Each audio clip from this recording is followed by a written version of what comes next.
40년 살던 집에서 쫓겨나는 데 걸린 시간은 단 3개월이었습니다. 여러분, 혹시 요즘 자녀한테 이런 말 들으신 적 있으신가요? 엄마, 아빠, 집명에 미리 제 이름으로 해두면 세금 아낄 수 있대요. 지금 안 하면 나중에 상속세 폭탄 맞는데요. 듣기에는 참 그럴듯하죠. 세금도 아끼고 자식도 도와주고. 그런데 2023년 대한법률구조공단 통계를 보면 노인 재산 분쟁이 5년 전보다 38%나 늘었습니다. 그중 가장 많은 게 뭔지 아세요? 바로 자녀에게 집을 미리 넘겨준 후에 생기는 문제들이었습니다. 한 번 넘긴 명의는 되돌릴 수 없습니다. 도장 한 번 찍는 순간 평생 후회할 수도 있는 선택이 되는 겁니다. 저도 처음에는 몰랐습니다. 주변에서 다들 증여한다는데 나만 안 하면 손해보는 건가 싶었습니다. 그런데 법률구조공단에서 상담받은 분들 이야기를 들어보니 등골이 오싹했습니다. 딸에게 집을 증여했는데 딸이 이혼하면서 집 절반이 사위한테 넘어간 경우, 아들에게 집을 넘겼는데 사업자금으로 담보 잡았다가 경매로 넘어간 경우, 이런 일들이 남의 일 같으신가요? 아닙니다. 바로 우리 이야기입니다. 여러분도 아마 이런 고민하고 계실 겁니다. 자식이 힘들다는데 도와줘야 하는 거 아닌가? 안 해주면 매정한 부모가 되는 건가? 안 해주면 자식한테 미움받는 건가? 이런 생각 드시죠? 저도 그랬습니다. 자식 앞에서 안 된다는 말 한마디가 왜 그렇게 어렵던지. 평생 자식 키우느라 내 것 하나 제대로 못 챙기고 살았는데 늙어서도 또 미안해해야 하나 싶었습니다. 그런데 알고 보니 미안해할 필요가 전혀 없었습니다. 오히려 지켜야 할 선이었습니다. 여러분, 이대로 가다가는 어떻게 될까요? 도장 한 번 잘못 찍으면 70대, 80대 나이에 집 없는 노인이 됩니다. 통장에 700만 원밖에 없는데 집마저 없으면 정말 아무것도 없는 겁니다. 하지만 오늘 이 영상을 끝까지 보시면 달라집니다. 자녀가 뭐라고 하든 흔들리지 않을 확실한 근거를 드리겠습니다. 법적으로, 세금으로, 그리고 관계적으로 왜 집을 지켜야 하는지 명확하게 알려드리겠습니다. 저처럼 이 문제로 고민하시는 분들 많으실 겁니다. 여러분만 그런 게 아닙니다. 우리 같은 고민하는 사람들끼리 정보 나누면서 서로 지켜줘야 합니다. 그러니 구독 버튼 눌러서 함께 해주세요. 우리 함께 이 문제 풀어가 봅시다. 자, 그럼 본격적으로 이야기 시작하겠습니다. 제일 먼저 여러분이 꼭 알아야 할 첫 번째 진실부터 말씀드릴게요. 자녀들이 가장 많이 하는 말이 뭡니까? 세금 아끼려면 지금 증여해야 한대요. 이 말 정말 맞는 말일까요? 제가 세무사한테 직접 물어봤습니다. 그분이 이렇게 대답하시더라고요. 경우에 따라 다릅니다. 특히 집 한 채만 가지고 계신 어르신들은 오히려 나중에 상속하는 게 더 유리할 수 있어요. 왜 그런지 설명해 드릴게요. 우리나라 세법에는 1가구 1주택이라는 게 있습니다. 집이 한 채밖에 없으면 상속세를 계산할 때 최대 6억 원까지 공제해 줍니다. 배우자가 계시면 추가로 5억 원 더 공제해 주고요. 쉽게 말해서 만약 여러분의 집이 8억 원이고 배우자와 함께 사신다면 11억 원까지 공제가 됩니다. 그러면 세금이 거의 안 나옵니다. 그런데 지금 증여를 하면 어떻게 될까요? 증여세는 자녀 한 명당 5천만 원밖에 공제가 안 됩니다. 8억 원짜리 집을 지금 증여하면 증여세로 1억 원 넘게 나올 수 있습니다. 계산해 보세요. 나중에 상속하면 세금 거의 없음. 지금 증여하면 세금 1억 원 이상. 어떤 게 더 유리합니까? 그런데 왜 자녀들은 지금 증여하자고 할까요? 인터넷에 나오는 절세 방법들은 대부분 집이 여러 채 있거나 재산이 많은 사람들 이야기입니다. 집 한 채로 사시는 분들한테는 맞지 않는 정보인 거죠. 그리고 솔직히 말씀드릴게요. 자녀 입장에서는 지금 받는 게 좋습니다. 나중보다 지금 당장 전세 자금이든 대출 상환이든 도움이 되니까요. 나쁜 마음이 아니라 자기한테 유리한 정보만 보는 겁니다. 여기서 잠깐, 여러분은 어떠신가요? 혹시 비슷한 상황을 겪고 계신가요? 여러분의 경험을 댓글로 나눠주세요. 우리 서로 정보 공유하면서 도움을 주고받으면 좋겠습니다. 자, 다시 본론으로 돌아와서 두 번째로 알아야 할 진실입니다. 이게 제일 중요합니다. 명의를 넘기면 뭐가 달라질까요? 겉으로 보면 아무것도 안 달라집니다. 여전히 그 집에서 살고, 여전히 엄마 아빠라고 부릅니다. 하지만 법적으로는 완전히 달라집니다.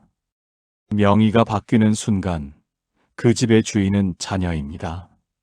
자녀가 그 집을 팔아도, 담보로 잡아도, 심지어 여러분을 내보내도 법적으로 문제가 없다는 겁니다. 에이, 설마 그럴까요? 저도 그렇게 생각했습니다. 그런데 실제로 이런 일들이 일어납니다. 법률구조공단에서 들은 이야기입니다. 딸에게 집을 증여했는데 딸이 3년 후에 이혼을 했습니다. 사위가 재산 분할을 요구했고 법원은 집의 절반을 사위에게 주라고 판결했습니다. 결국 그 집은 팔렸고 그 어머니는 70대 나이에 전세로 이사를 가야 했습니다. 또 다른 경우입니다. 아들에게 집을 증여했는데 아들이 사업자금으로 그 집을 담보로 대출받았습니다. 사업이 잘 안 됐고 집이 경매로 넘어갔습니다. 그 아버지는 평생 살던 집에서 쫓겨났습니다. 믿기 어렵죠? 그런데 이게 실제로 일어나는 일입니다. 그리고 이런 일이 생기면 법적으로 어떻게 할 방법이 없습니다. 왜냐하면 명의상 주인은 자녀니까요. 법률구조공단 상담사 말씀이 명의를 넘긴 분들 중에 30% 이상이 나중에 후회한다고 합니다. 그런데 이미 넘긴 건 되돌릴 수가 없습니다. 자녀가 나쁜 마음을 먹어서 그런 게 아닙니다. 상황이 그렇게 만드는 겁니다.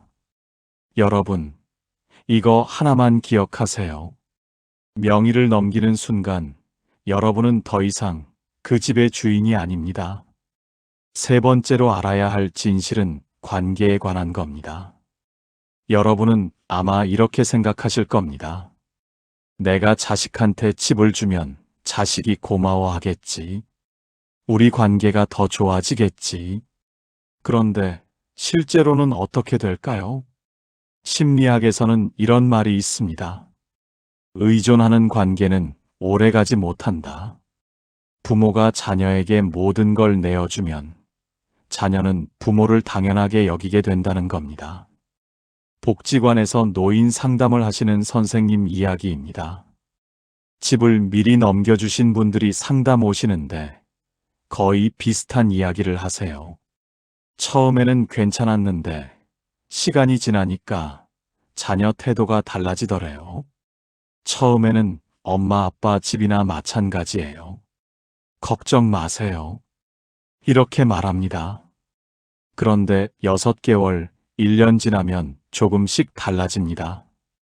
이건 제 집인데 왜 마음대로 하세요?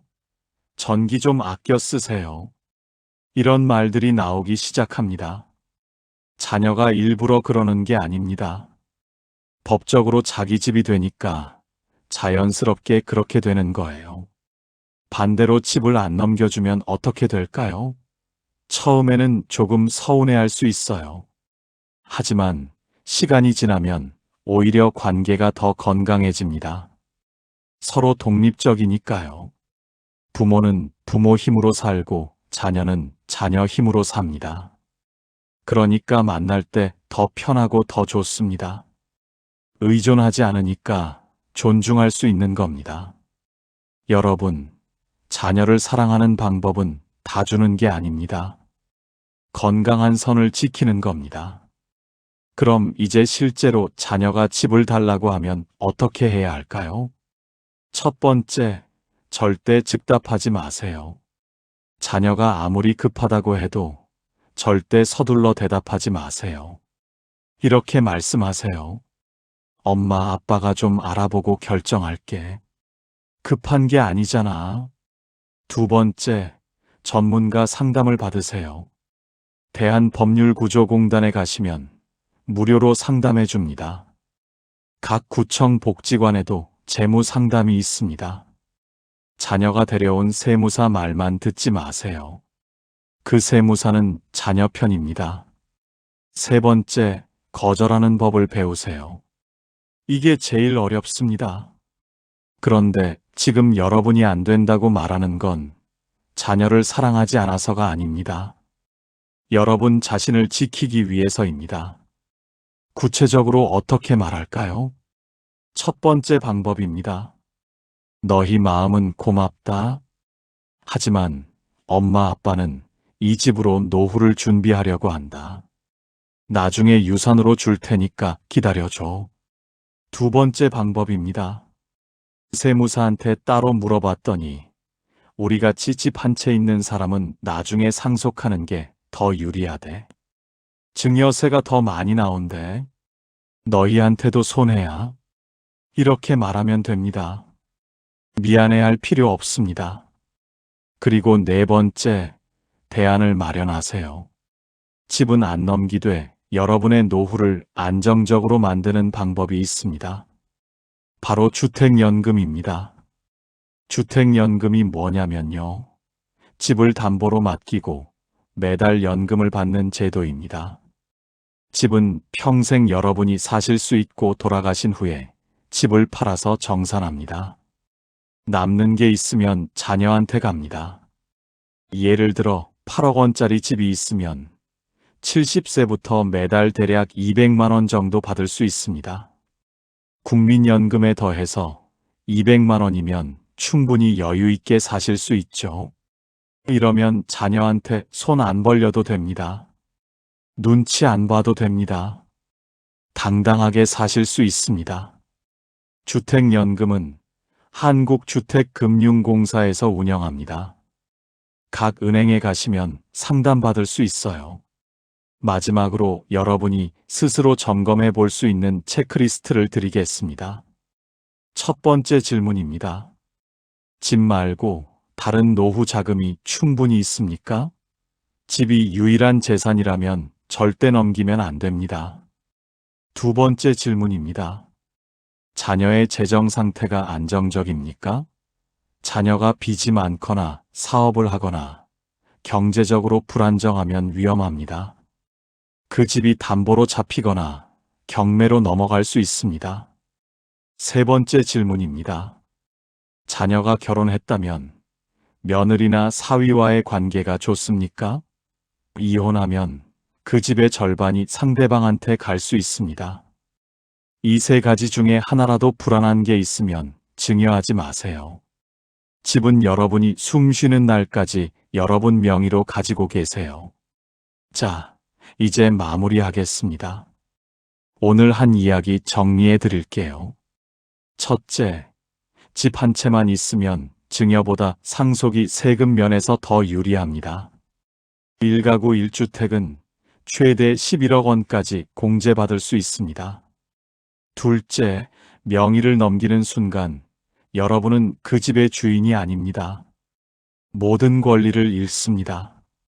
자녀가 팔아도 담보 잡아도 법적으로 막을 방법이 없습니다. 셋째, 집을 안 넘기는 게 장기적으로 자녀와의 관계를 더 건강하게 만듭니다. 의존하지 않으니까 존중할 수 있습니다. 넷째, 자녀가 요구하면 즉답하지 말고 전문가 상담을 받으세요. 대한법률구조공단이나 구청 복지관을 이용하세요. 무료입니다. 다섯째, 주택연금 같은 대안을 알아보세요. 집을 지키면서도 안정적으로 사실 수 있는 방법이 있습니다. 여러분, 자녀를 사랑하는 마음은 다 똑같습니다. 하지만 사랑한다고 다 내어주는 건 사랑이 아닙니다. 여러분도 여러분의 노후를 지킬 권리가 있습니다. 자녀한테 미안해할 필요 없습니다. 앞으로도 이런 노후 관련 정보, 자녀와의 관계, 재산 지키는 방법에 대한 영상을 계속 올릴 겁니다. 다음에도 여러분께 도움이 되는 이야기로 찾아뵙겠습니다. 여러분의 구독과 좋아요가 저한테는 정말 큰 힘이 됩니다. 같은 고민을 하는 분들께 이 영상이 더 많이 전달될 수 있도록 도와주세요. 건강하시고 행복하세요. 감사합니다.